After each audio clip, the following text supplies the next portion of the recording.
D'après les statistiques, presque 3/4 d'entre vous auraient déjà donné ou vendu un objet dans les 6 derniers mois. Ces pratiques de réemploi explosent depuis une décennie. Vinted connaît par exemple une croissance de 230% par an, et certaines marques ou enseignes comme Carrefour proposent des espaces de dons et de revente.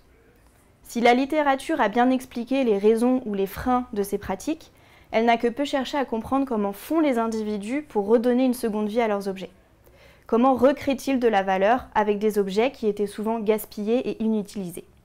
Quelles sont les contraintes ou les opportunités par lesquelles ils passent pour réemployer leurs objets? Ma thèse répond à ces questions afin d'aider les acteurs de l'économie sociale et solidaire à les guider vers des pratiques de réemploi et éviter le gaspillage d'objets inutilisés.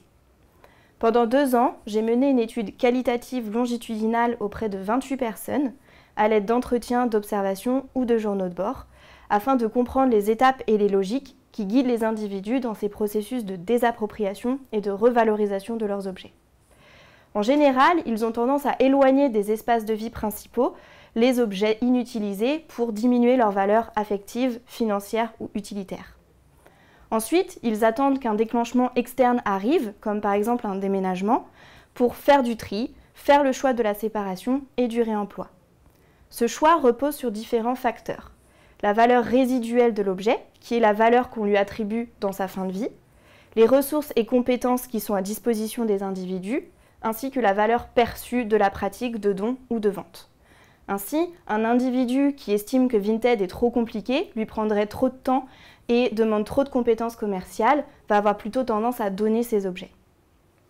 Enfin, il va chercher à valoriser son objet au travers de stratégies de purification qui dépendent notamment de la contamination perçue de l'objet, qui peut être neutre, habité ou intrusif. On ne va pas purifier ou valoriser de la même manière un plat à tarte et un téléphone portable. Ce que l'on remarque également, c'est qu'en fonction de la temporalité de ces étapes et de la personnalité des individus, on va mettre en place 4 parcours qui peuvent être impulsifs, planifiés, routiniers ou ritualisés. Enfin, 3 logiques guident les individus dans toutes ces étapes.